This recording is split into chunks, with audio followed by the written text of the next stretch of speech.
लोग भले कहते हैं कि खाली हाथ आए थे, ठीक है खाली हाथ आए थे, लेकिन खाली हाथ जाना नहीं है। इस देश का ऋण चुका के जाना है।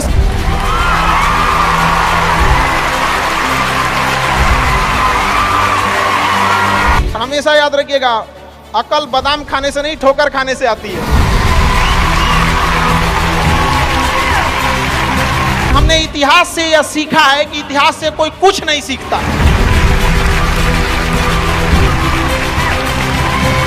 भले जेब खाली हो, जेब में गांधी हो या ना हो, दिल में एक आंधी होनी चाहिए। जो बोले हैं, जो ठाने हैं, वो कर लेंगे यहां पर, और नहीं कर सकते हैं तो दुर्भाग्य है इस भारत की धरती पर जन्म लिया हुआ।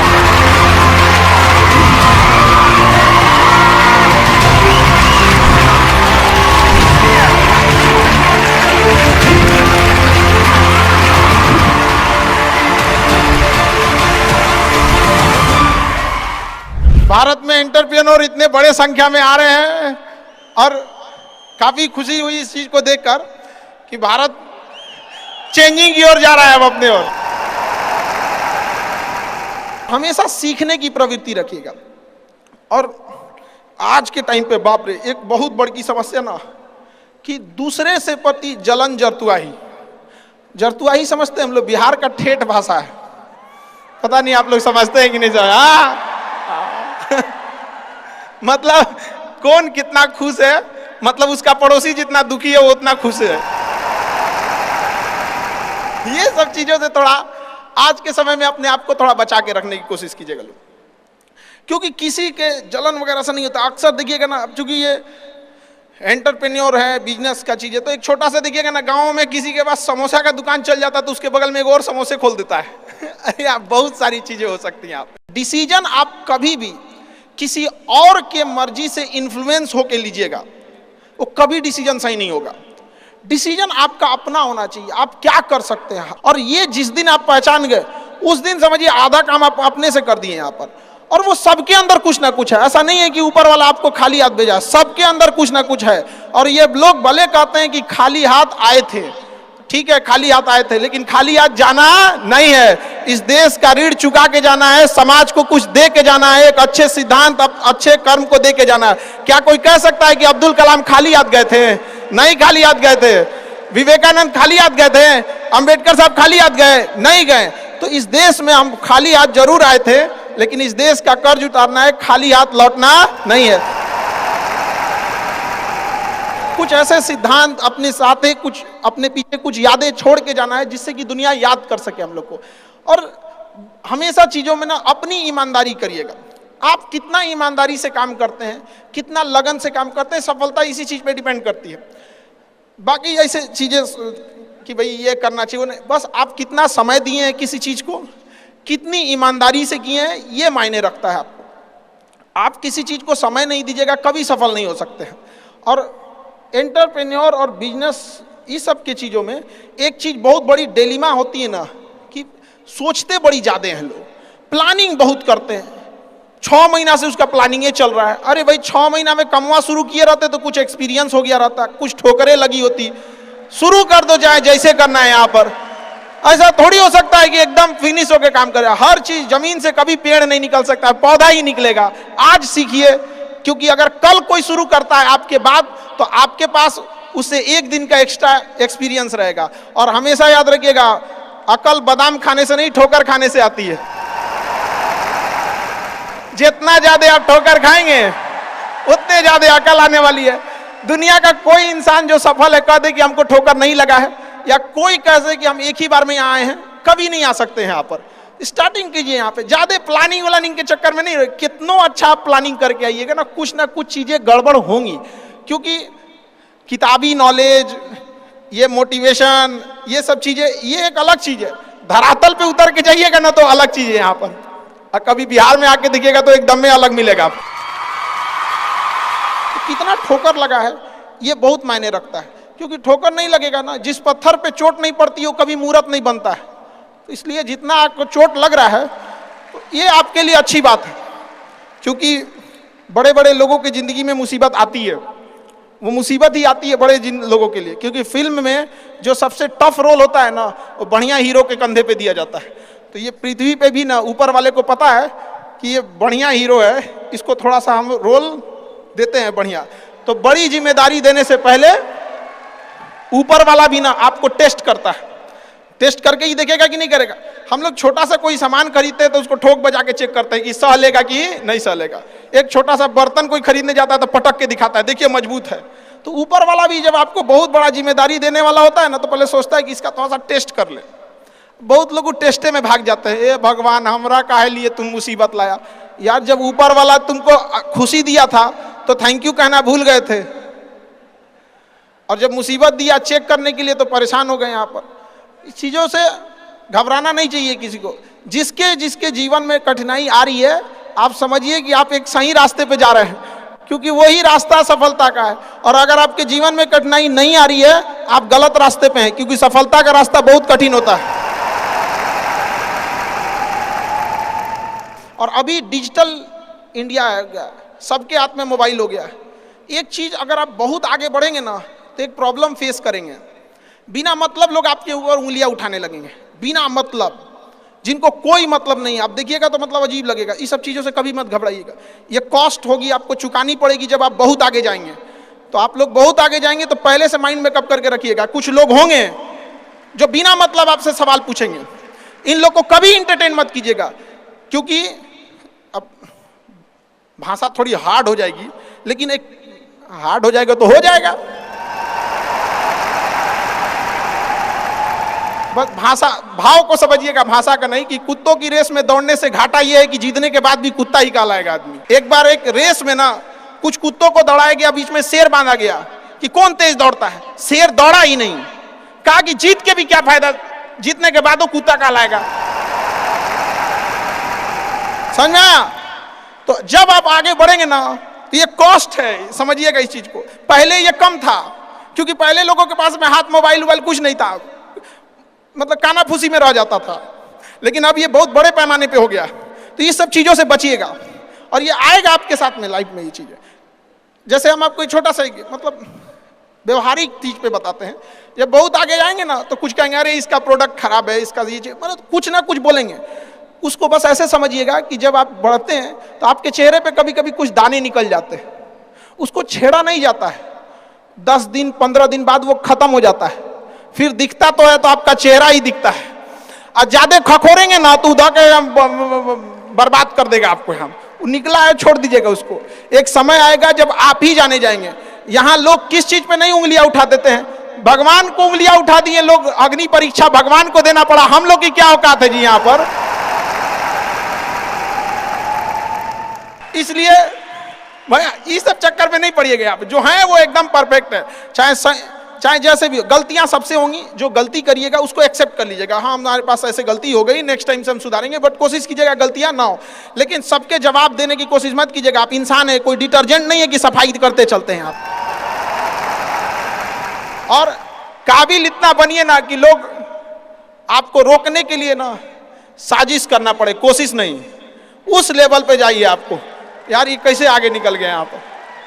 आएंगी चीजों को, हम लोग भी फेस किए हैं, आप लोग भी फेस करना होंगे। यहाँ पे शुरुआत में सबको कॉस्ट चुकानी पड़ती है।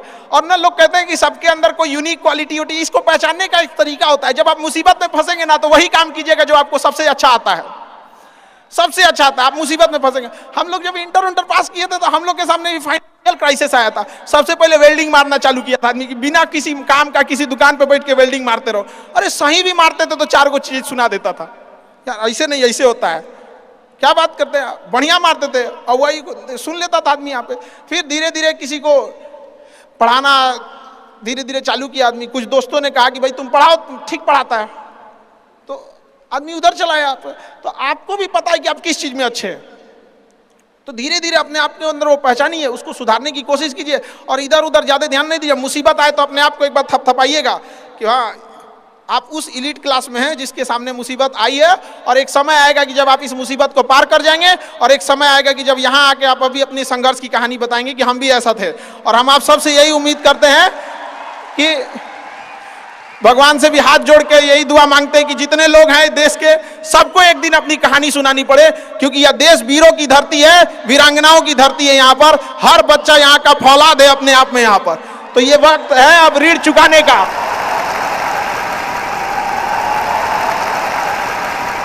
अब इस सदी में हमें अपना नहीं, अब इस देश का भी एक ऋण चुकाना होगा कि शायद पिछले जन्म में बहुत सौभाग्य, बहुत अच्छा काम किए होंगे तो हिंदुस्तान में जन्म लिए, वरना अगर जन्म के समय थोड़ा बहुत बॉर्डर क्रॉस करते ना, उधरिया हो जाते ना, अरे बाप रे बाप, अरे क्या दुर्दशा होता जिसका कोई हद नहीं। यहाँ पे थोड़ा सा बस उधर घसक जाते तो। लेकिन ये हम लोग का सौभाग्य। एक चीज हम लोगों ने गलती किया के बाद, हमने महिलाओं के पावर को ना अंडर एस्टिमेट कर दिया। हम लोग 1947 से जो पुरुष समाज है ये सोच रहा है कि देश को आगे ले जाने के लिए, अभी तक सोचिए रहा है। ये हम लोगों से गलतियां हुई हैं। और लड़कियों को हमने जो साथ छोड़ दिया महिलाओं का ना, बस यकीन मानिए जिस दिन भारत देश की महिलाएं पुरुषों के साथ कदम से कदम मिला ली, 10 साल में देश की सूरत बदल जाएगी, दुनिया देखते रह जाएगी। यहाँ पर हम इस चीज को ज्यादा समझ सकते हैं क्योंकि हमारी खुद की बहन नहीं, अपनी बहन नहीं, लेकिन अभी भी हम अपना घर देखते हैं ना तो लगता है कि बहुत बड़ी कमी है। और अगर बहन रहती तो चीजों को अच्छे से समेट के रख सकती थी। तो इसलिए हम देखेंगे हमको इंडिया में सबसे ज्यादा राखी बांधी जाती है, पूरे हिंदुस्तान में सबसे ज्यादा राखी बांधी जाती है। नहीं था तो हमारे यहाँ माझी जी थे ना, वो कहे कि भगवान के भरोसे मत बैठो, क्या पता भगवान तोरे भरोसे बैठा लो। तो बहन नहीं थी तो क्या दिक्कत है, दुनिया में सबसे ज्यादा राखी बांधी गई। अब मतलब अभी सोचते हैं कि अगली बार, अभी इस बार 7,500 राखी बांधी गई थी, 7,500। हर साल रक्षाबंधन के बाद, पहले ही रक्षाबंधन से पहले हमको एक डॉक्टर अपॉइंट करके रखना पड़ता है कि सर मेरा ना ब्लड रुक जाएगा, इतना राखी बांधी जाती है। तो आप एकदम ना स्टैंड बाई पे रेडी रहिएगा वहां पे। इतना राखी बांधने के बाद एक आदमी आता है मेरा हाथ उठाने वाला, वो हाथ लेके चलता है, हम ऐसे चलते रहते हैं। तो खुश नसीब हैं वो लोग जिनके घर में बहनें हैं, जिनकी बेटियां हैं। आप उसकी कदर नहीं कर सकते हैं तो यकीन मानिए इसका बदला भगवान जरूर लेता है। आजकल लोग देखते हैं कि लोग बहू की कदर नहीं करते। अरे वो आपकी बेटी है, चेहरा बदल के वापस भगवान ने भेजा है आपको, नहीं कर सकते कदर ना, तो आपने भगवान की उस नेमत को ठुकरा दिया है। अब फिर घरे में मुसीबत आएगा तो कहेंगे कि पता नहीं क्या हो गया। चाहे चांद पे पहुंच जाइए, चाहे जितना भी आगे चल जाइए, अपनी सभ्यता संस्कृति को मत भूलिएगा वरना मिट जाइएगा आप यहां से। यूनान मिस्र रूमा सब लुट गए जहां से, लेकिन मगर है बाकी नामो निशा हमारा। कुछ बात है कि हस्ती मिटती नहीं हमारी, सदियों रहा है दुश्मन दौरे जहां हमारा। भारत को मिटाने की कोशिश की गई, मिटा कभी नहीं। इसलिए याद रखिएगा अपनी संस्कृति को नहीं भूलना है। और हमसे गौरवपूर्ण संस्कृति पूरे भारत, पूरे विश्व में किसकी है यहाँ पर, तो ये चीजों को थोड़ा सा आप लोग को ध्यान में रखना है और आपस में मिलजुल के एक देश वाली भावना लेके चलना है कि हम सबको मिलकर अब देश को अपना उस पुराना जो गौरव मिला था उसको वापस लौटाना है। और आप लोग आगे बढ़ेंगे, युवाओं में है, अब जिधर युवा चलते हैं उधर ही सब कुछ चल देता है। यहाँ पर तलवारों के साए पर इतिहास हमारा बनता है, जिस ओर जवानी चलती है उस ओर जमाना चलता है। आप युवा लोग हैं, आपको किसी कौन रोक सकता है यहाँ पे। मैं दरिया हूं, अपना हुनर जानता हूं, जिधर से भी गुजरूंगा अपना रास्ता बना लूंगा। तो युवाओं में यही तो एक है, भले जेब खाली हो, जेब में गांधी हो या ना हो, दिल में एक आंधी होनी चाहिए।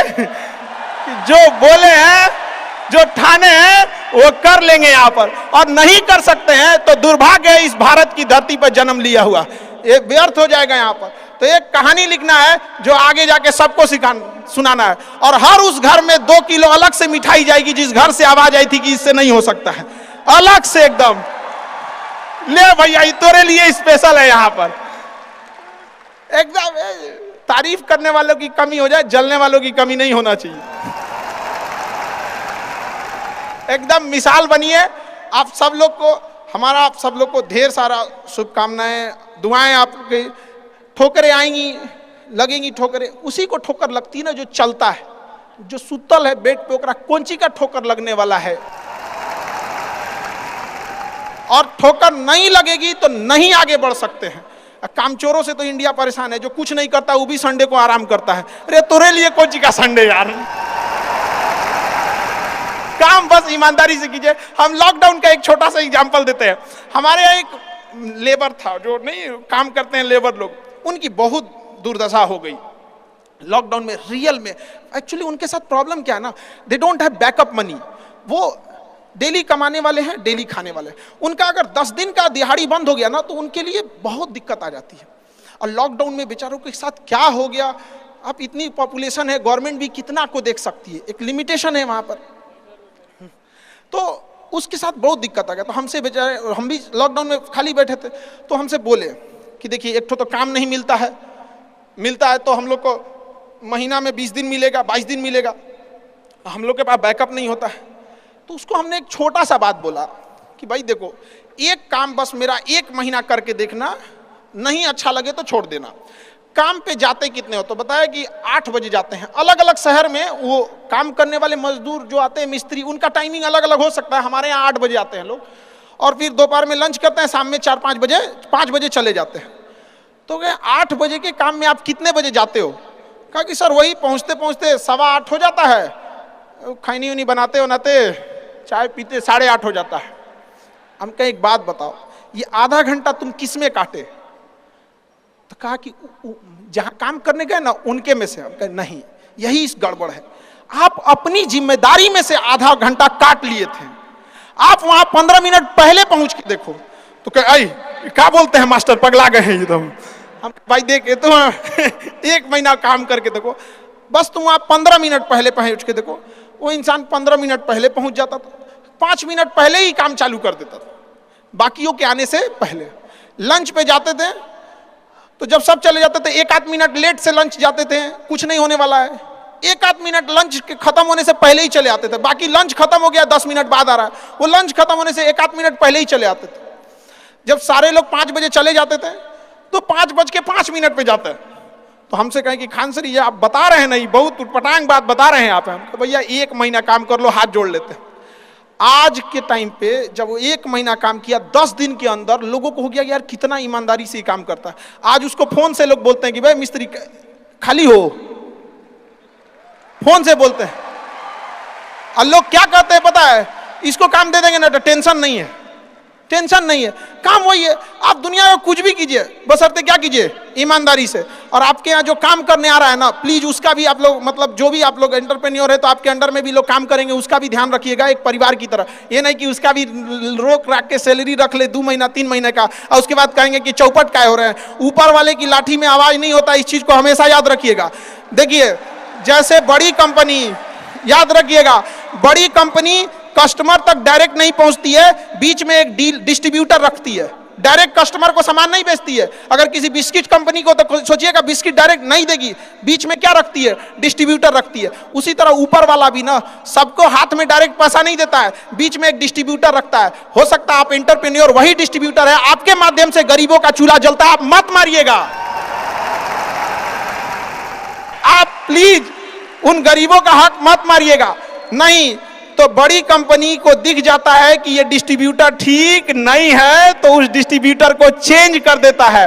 अगर गरीबों का हक मारेंगे और ऊपर वाले को नजर पड़ गया कि ये डिस्ट्रीब्यूटर ठीक नहीं है तो साइड कर देगा, और फिर कहेंगे कि अब हमारा बिजनेस चौपट हो गया। अरे बाबू तुम खुद चौपट किया आपने।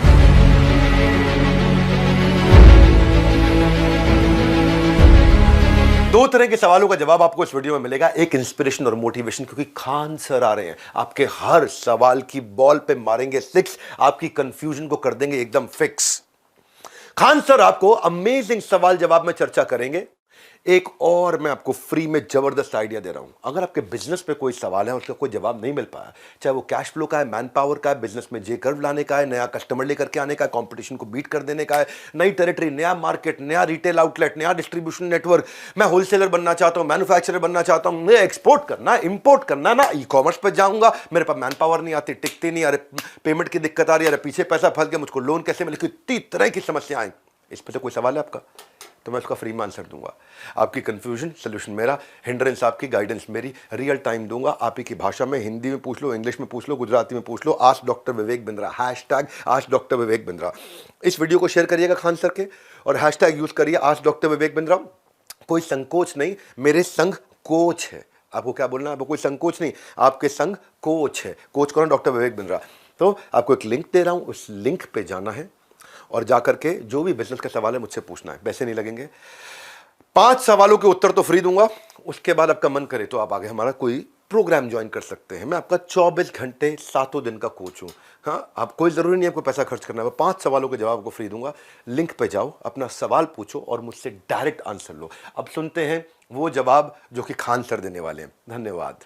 खान सर, आपका पूरा नाम जानना चाहते हैं और थोड़ा आपने स्ट्रगल कैसे किया उसके बारे देखिए, में बताइए। बिल्कुल आपको अधिकार है पूरा नाम जानने का, लेकिन हमने इतिहास से यह सीखा है कि इतिहास से कोई कुछ नहीं सीखता है। हम आपको एक एग्जाम्पल देते हैं। जलियांवाला बाग हत्याकांड हुआ तो उन निर्दोषों की कोई गलती नहीं थी। थोड़ा सा आपको हम अपने थोड़ा सा हिस्ट्री की ओर ले जाते हैं।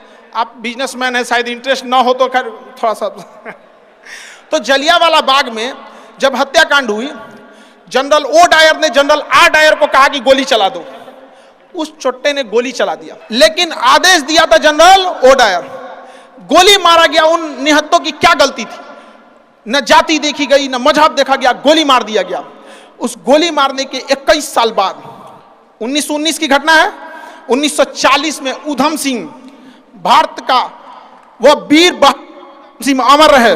उधम सिंह जब इंग्लैंड में गए और लंदन में उसके घर में घुस के उधम सिंह के छाती पे गोली मारे थे वहां पे। और जब जज ने पूछा था कि नाम क्या है, तो उन्होंने कहा था राम मोहम्मद सिंह आजाद। राम मोहम्मद सिंह आजाद। समझ में आ गया मेरा नाम क्या है?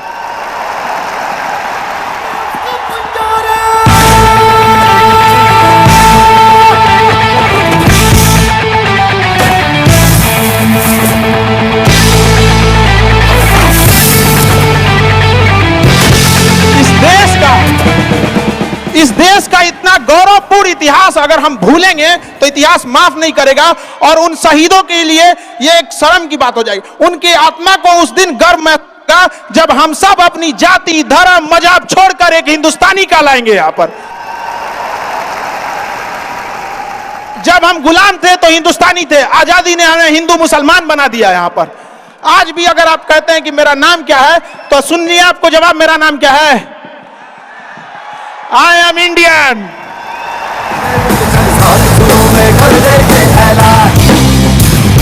हिम्मत है तो ठोको, जुर्रत है तो मारो, आज हथेली पे रखती है जान।